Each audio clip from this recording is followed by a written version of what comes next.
समाचार में आपका स्वागत है।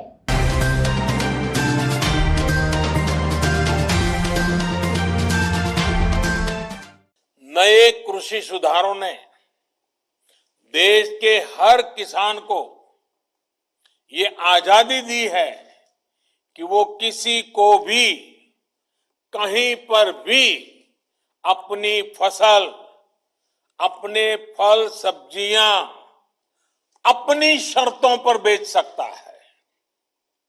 अब उसे अपने क्षेत्र की मंडी के अलावा भी कई और विकल्प मिल गए हैं।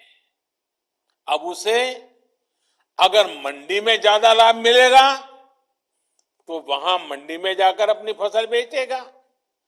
मंडी के अलावा कहीं और से ज्यादा पैसा मिलता है, ज्यादा लाभ मिलता है तो वहां जाकर के बेचेगा। उसकी सारे बंधनों से मुक्ति दिलाने के कारण ये संभव होगा।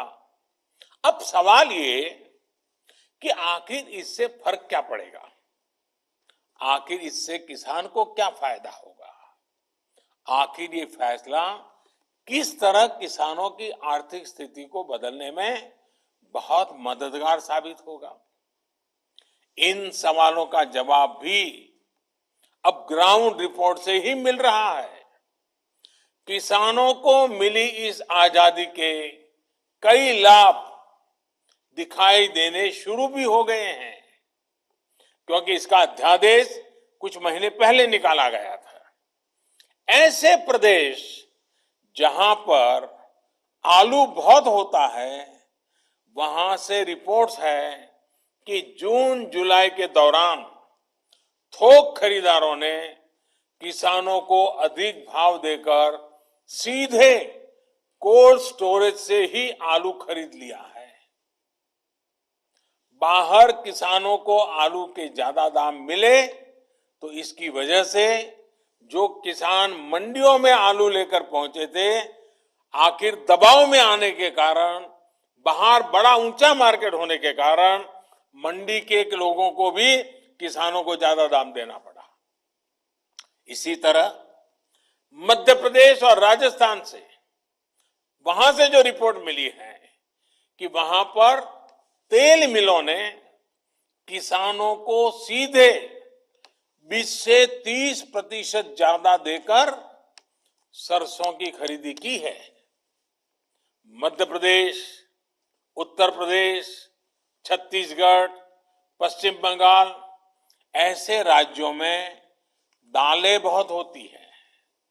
इन राज्यों में पिछले साल की तुलना में 15 से 25% तक का ज्यादा दाम सीधे किसानों को मिले हैं। दाल मिलों ने वहां भी सीधे किसानों से खरीद की है, सीधे उन्हें ही भुगतान किया है। अब देश अंदाजा लगा सकता है कि अचानक कुछ लोगों को जो दिक्कत होनी शुरू हुई है वो क्यों हो रही है। कई जगह ये भी सवाल उठाया जा रहा है कि अब कृषि मंडियों का क्या होगा। क्या कृषि मंडियां बंद हो जाएगी? क्या वहां पर खरीद बंद हो जाएगी? जी नहीं, ऐसा कतई नहीं होगा। और मैं यहां स्पष्ट कर देना चाहता हूं कि ये कानून, ये बदलाव कृषि मंडियों के खिलाफ नहीं है। कृषि मंडियों में जैसे काम पहले होता था वैसे ही अब भी होगा। बल्कि ये हमारी ही एनडीए सरकार है जिसने देश की कृषि मंडियों को आधुनिक बनाने के लिए निरंतर काम किया है। कृषि मंडियों के कार्यालयों को ठीक करने के लिए, वहां का कंप्यूटराइजेशन कराने के लिए पिछले 5-6 साल में से देश में बहुत बड़ा अभियान चल रहा है। इसलिए जो ये कहता है कि नए कृषि सुधारों के बाद कृषि मंडियां समाप्त हो जाएगी, तो वो किसानों से सरासर झूठ बोल रहा है। साथियों, बहुत पुरानी कहावत है कि संगठन में शक्ति होती है। कृषि सुधार से जुड़ा दूसरा कानून इसी से प्रेरित है। आज हमारे यहाँ 85% से ज्यादा किसान ऐसे हैं जो बहुत थोड़ी सी जमीन उनके पास है। किसी के पास 1 एकड़, किसी के पास 2 एकड़, किसी के पास 1 हेक्टेयर, किसी के पास 2 हेक्टेयर, सब छोटे किसान हैं। छोटी सी जमीन पर खेती करके अपना गुजारा करता है। इस वजह से इनका खर्च भी बढ़ जाता है और उन्हें अपनी थोड़ी सी उपज बेचने पर सही कीमत भी नहीं मिलती है।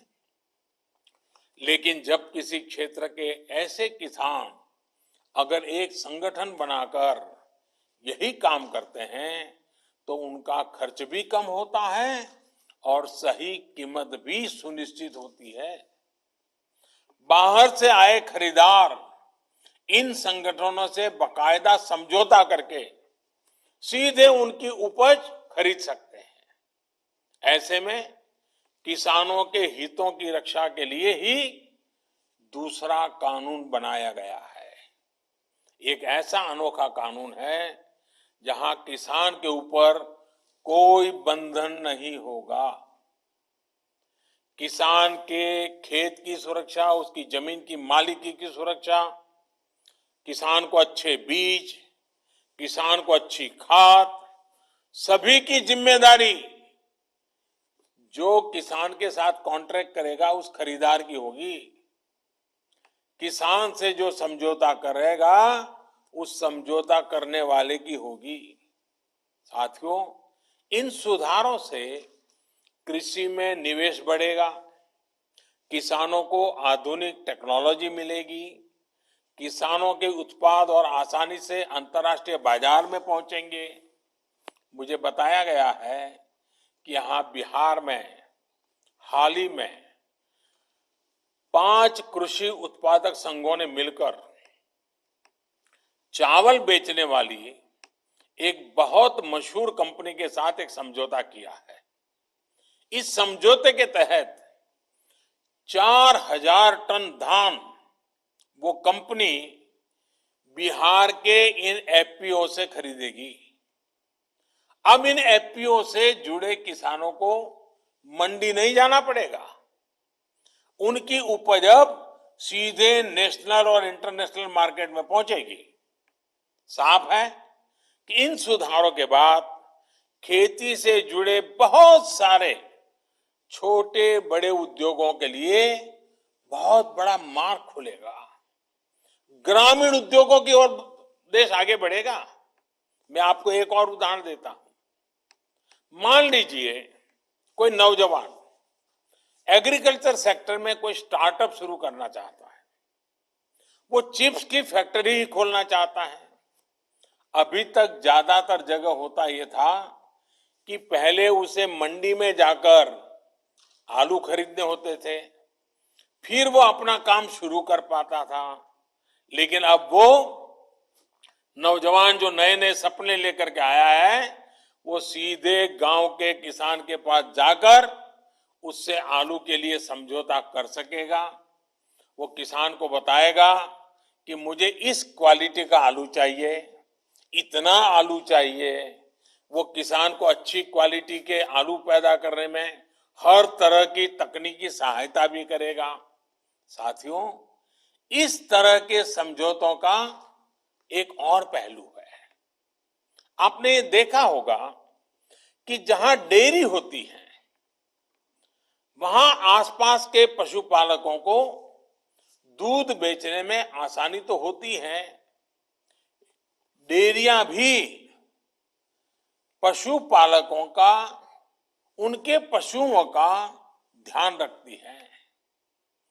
पशुओं का सही समय पर टीकाकरण हो, उनके लिए सही तरह के शेड बने, पशुओं को अच्छा आहार मिले, पशु बीमार हो जाए तो उनका डॉक्टर पहुंच जाए। और मैं तो गुजरात में रहा हूं, मैंने देखा है डेयरी कैसे पशुओं को संभालती है। बड़ी डेयरी दूध उत्पादक उन तक जाकर के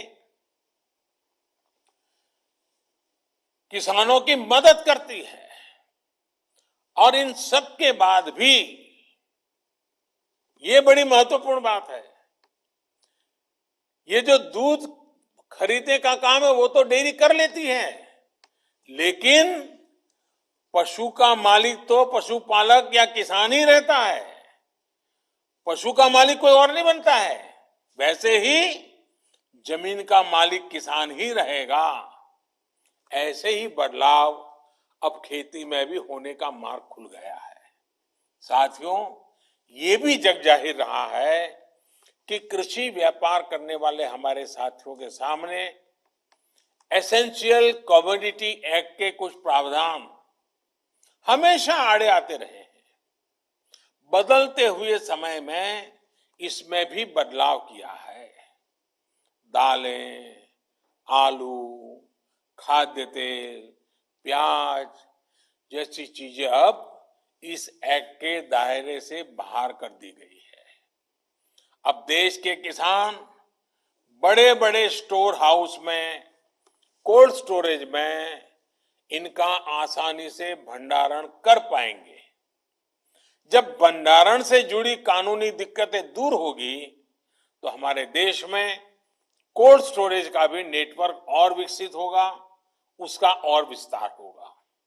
साथियों, कृषि क्षेत्र में इन ऐतिहासिक बदलावों के बाद, इतने बड़े व्यवस्था परिवर्तन के बाद कुछ लोगों को अपने हाथ से नियंत्रण जाता हुआ दिखाई दे रहा है। इसलिए अब ये लोग एमएसपी पर किसानों को गुमराह करने में जुटे हैं। ये वही लोग हैं जो बरसों तक एमएसपी पर स्वामीनाथन कमेटी की सिफारिशों को अपने पैरों के नीचे दबाकर बैठे रहे। मैं देश के प्रत्येक किसान को इस बात का भरोसा देता हूं कि एमएसपी की व्यवस्था जैसे पहले चलती आ रही थी वैसे ही चलती रहने वाली है।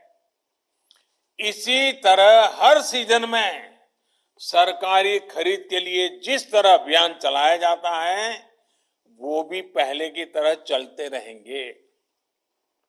साथियों, किसानों को एमएसपी देने और सरकारी खरीद के लिए जितना काम हमारी सरकार ने किया है वो पहले कभी नहीं किया गया। बीते 5 साल में जितनी सरकारी खरीद हुई है और 2014 से पहले के 5 साल में जितनी सरकारी खरीदी हुई है उसके आंकड़े देखोगे तो कौन सच बोल रहा है, कौन किसानों के लिए काम कर रहा है, कौन किसानों के भलाई के लिए काम कर रहा है, इसकी गवाही वहीं से मिल जाएगी। मैं अगर दलहन और तिलहन की ही बात करूं तो पहले की तुलना में दलहन और तिलहन की सरकारी खरीद करीब करीब 24 गुना अधिक हो की गई है। 24 गुना अधिक। इस साल कोरोना संक्रमण के दौरान भी रबी सीजन में किसानों से गेहूं की रिकॉर्ड खरीदी की गई है। इस साल रबी में गेहूं, धान, दलहन और तिलहन को मिलाकर किसानों को 1,13,000 करोड़ रुपए एमएसपी पर दिया गया है। ये राशि भी पिछले साल के मुकाबले 30% से ज्यादा है। यानी कोरोना काल में न सिर्फ रिकॉर्ड सरकारी खरीद हुई बल्कि किसानों को रिकॉर्ड भुगतान भी किया गया है। साथियों, 21वीं सदी के भारत का यह दायित्व है कि वो देश के किसानों के लिए आधुनिक सोच के साथ नई व्यवस्थाओं का निर्माण करे। देश के किसानों को, देश की खेती को आत्मनिर्भर बनाने के लिए हमारे प्रयास निरंतर जारी रहेंगे। और इसमें निश्चित तौर पर कनेक्टिविटी की बड़ी भूमिका तो है ही। अंत में एक बार फिर कनेक्टिविटी के तमाम प्रोजेक्ट्स के लिए बिहार को, देश को बहुत बहुत बधाई देता हूं। और मैं फिर एक बार आपसे वही आग्रह करूंगा कि हमें कोरोना से लड़ाई लड़ते रहना है, हमें कोरोना को पराजित करके रहना है। हमने हमारे परिवार के हर सदस्य को कोरोना से बचाना है और इसके लिए जो भी यम नियम तय किए गए हैं उनका हम सब ने पालन करना है। कोई एक उसमें छूट-छाट लेता है तो फिर मामला गड़बड़ हो जाता है। हम सब ने पालन करना है। मैं फिर एक बार मेरे बिहार के प्यारे भाइयों बहनों को बहुत बहुत धन्यवाद देता हूं। नमस्कार। आज हर गांव में ऑप्टिकल फाइबर द्वारा इंटरनेट सुविधा के शुभारंभ एवं बिहार राज्य की 9 महत्वपूर्ण राष्ट्रीय राजमार्ग परियोजनाओं के शिलान्यास कार्यक्रम के अवसर पर मैं माननीय प्रधानमंत्री महोदय को उनकी कृपापूर्ण उपस्थिति, आशीर्वचनों एवं मार्गदर्शन के लिए हृदय से आभार व्यक्त करते हुए सादर धन्यवाद देता हूं। मैं इस अवसर पर महामहिम राज्यपाल को उनकी कृपापूर्ण उपस्थिति के लिए धन्यवाद ज्ञापित करता हूं। मैं इस अवसर पर माननीय मुख्यमंत्री महोदय को सतत मार्गदर्शन एवं उनके आशीर्वचनों के लिए हार्दिक धन्यवाद देता हूं। मैं इस अवसर पर Shri Ravishankar Prasad, Shri Giriraj Singh, Shri Sushil Kumar Modi, Shri Rajkumar Singh, general doctor BK Singh, Shri Ashwini Kumar Choubey, Shri Nityanand Rai, Shri Sanjay Dhotre, Shri Nandkishore Yadav, राज्य सरकार के सभी माननीय मंत्री, माननीय सांसदगण और माननीय विधानमंडल के सदस्यों को हार्दिक धन्यवाद देते हुए आभार व्यक्त करता हूं।